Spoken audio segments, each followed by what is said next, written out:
la tiroides. Entonces, como pequeña introducción, la tiroides está ubicada por debajo de la laringe y por delante de la tráquea. Pesa entre 15 y 20 gramos y secreta dos hormonas importantes, la tirosina y la triiodotironina. Aquí tenemos una imagen de la anatomía de la glándula, donde vamos a encontrar los folículos que contienen coloides, cuyo componente principal es la tiroglobulina que contiene las hormonas tiroides. Además, encontramos las células T que secretan calcitonina. En cuanto a las funciones principales, tenemos que lo más importante es la síntesis de nuevas proteínas y el aumento de transcripción de una gran cantidad de genes. Todo esto va a hacer que el metabolismo basal aumente. Entonces vamos a encontrar un aumento de lipólisis, glucogenólisis, gluconeogenia, mayor frecuencia cardíaca, mayor fuerza del corazón, mayor respiración, mayor gasto cardíaco, mayor flujo sanguíneo, mayor número de mitocondrias, entre otras funciones que va a cumplir la glándula tiroides. En cuanto al mecanismo de acción, es importante saber que el yodo es necesario para formar las hormonas tiroides. La primera etapa de la formación de estas hormonas consiste en llevar el yodo hacia los folículos. Después, este yodo debe oxidarse para poder después unirse a la tirosina, que es un sustrato principal que tiene la tiroglobulina para combinarse con el yodo y generar T3 y T4. Una vez que se forman estas moléculas, va a ingresar a la célula por medio de pinocitosis y se van a escindir de la molécula de tiroglobulina para secretarse de manera libre. Los residuos se van a desyodar y reutilizar en la célula. En cuanto al transporte, este es principalmente unido a proteínas plasmáticas, sobre todo la globulina fijadora de la tirosina. En cuanto al mecanismo de regulación, tenemos que opera a través del hipotálamo y de la adenohipófisis. La TSH adenohipofisaria y el AMP cíclico como segundo mensajero y la exposición al frío intenso van a aumentar la secreción tiroidea. También tenemos que el ascenso de la concentración de hormona tiroidea en los líquidos corporales reduce la secreción de TSH por la adenohipófisis en un mecanismo de retroalimentación negativo. En otros mecanismos de regulación tenemos a los fármacos antitiroides que bloquean la secreción tiroidea. En la patología se ha escogido el hipertiroidismo. En este se da un aumento de tamaño de la glándula tiroides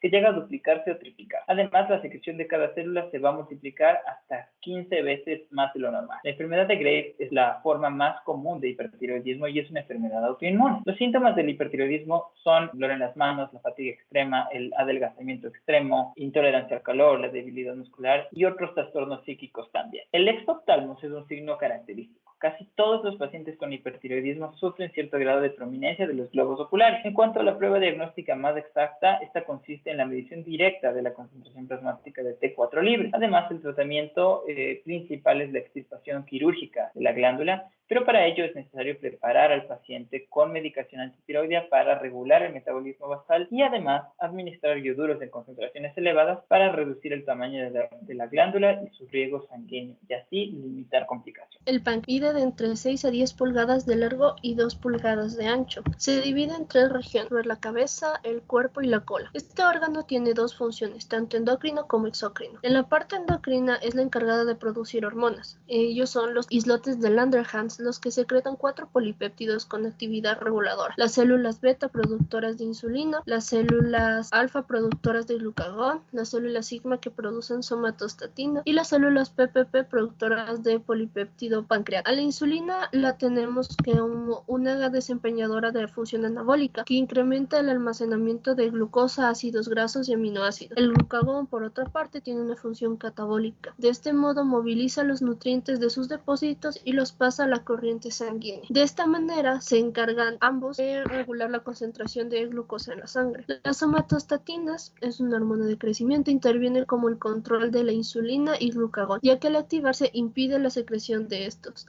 El polipéptido pancreático se encarga de la regulación del transporte iónico en el intestino. Su otra función en la parte exócrina es de producir enzimas que ayuden a digerir los alimentos. Ya tenemos a la amilasa pancreática que descompone los carbohidratos, a las lipasas que descomponen las grasas y también tenemos a las proteasas que descomponen a las proteínas. Las enzimas digestivas viajan a través de los conductos pancreáticos y finalmente se liberan hacia el duodeno. Solo se activan fuera del páncreas y también tiene que actuar la bilis por parte de la vesícula biliar. Cuando una persona está sana, ayuda a mantener un aparato digestivo saludable. Sin embargo, cuando no lo está funcionando correctamente, provoca problemas para digerir adecuadamente los alimentos o mantener valores normales de azúcar en la sangre. El consumo excesivo de alcohol, dietas ricas en grasas, las comidas abundantes, el exceso de peso y los productos de tabaco pueden causar tensión en el páncreas y hacer que no funcione correctamente. adecuadamente. La deficiencia de la insulina, absoluta o relativa, puede ocasionar una diabetes mellitus, que sería el aumento de glucosa por un largo tiempo. Esta enfermedad es muy compleja y debilitante y puede culminar en la muerte si es que no es tratada adecuadamente. Para poder diagnosticarla se realizan exámenes de sangre midiendo la glucosa en ayunas. Se diagnostica una diabetes si su nivel es mayor de 126 miligramos sobre decilitros o superiores a estos en dos exámenes diferentes. Entre los niveles de 100 a 125 miligramos sobre decilitros se denomina una alteración en la glucosa en ayunas o una prediabetes, en las que tenemos que tener muchos cuidados y controles, ya que esta es una enfermedad que no tiene cura y solo puede ser controlada. Las personas con diabetes se dividen en dos: diabetes tipo 1 y diabetes tipo 2. En la diabetes tipo 1 necesitan aplicarse inyecciones de insulina o utilizar una bomba de insulina, mientras que en la diabetes tipo 2 es cuando el cuerpo no puede utilizar la insulina que produce y a la larga no produce suficiente. También existen algunas enfermedades genéticas que pueden afectar al páncreas. En particular tenemos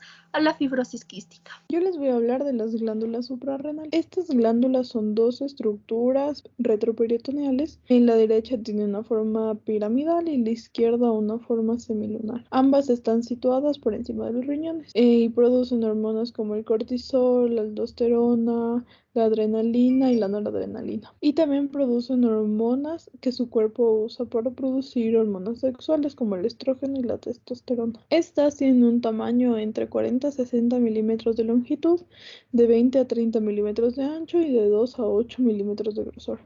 Pesan de 5 a 3 gramos y están irrigadas por tres diferentes orígenes, que son la arteria diafragmática, la aorta y la arteria renal. Sus mecanismos de regulación. Estas están reguladas por la hipófisis a través de la hormona adrenocorticotropa y también por diferentes factores de crecimiento. Y existen tres puntos clásicos de esta regulación adrenal. La primera es la vía del sistema renina-angiotensina-aldosterona, el cual promueve la síntesis de mineralglucocorticoides. La segunda es periférica, por la vía del plexo esplánico, que modula la inervación y el flujo sanguíneo medular y la secreción de catecolamina. Y el tercero es por vía central, en el que el núcleo paraventricular del hipotálamo y la hipófisis regula la secreción de glucocorticoides por la vía de corticotropina. Ahora, existen dos partes, la corteza y la médula. Cuando existe un exceso de producción de hormona como el cortisol, podemos encontrar el síndrome de Cushing, y cuando hay una reducción de la producción de hormonas es el síndrome de Addison. La corteza se va a dividir por zonas. La zona glomerular, es decir, el 15%, va a producir mineralocorticoides como la aldosterona. Esta va a tener varios efectos como la reabsorción de sodio, excreción de hidrógeno, y va a ser regulado por el sistema renina-angiotensina-aldosterona, y una sobreproducción de esta va a tener el síndrome de Cohn. La siguiente zona es la zona fascicular, con un 80% va a producir glucocorticoides como el cortisol, la corticosterona y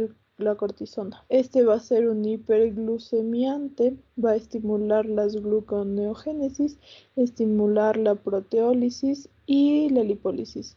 Es un antiinflamatorio, inmunodepresor, resistencia al estrés. Y un exceso de este nos va a dar, como ya dijimos, el síndrome de Cushing. La tercera y última zona va a ser la zona reticular, con el 5% va a producir gonadocorticoides, va a producir la DHEA, que nos va a dar las características sexuales secundarias, y un aumento de esta va a ser el síndrome adrenogenital. Y por último, hablando de la médula, vamos a tener células cromáfines que van a producir catecolaminas como la adrenalina y la noradrenalina. Van a tener un efecto simpático, una vasoconstricción, aumentar la presión arterial y la glucogenólisis.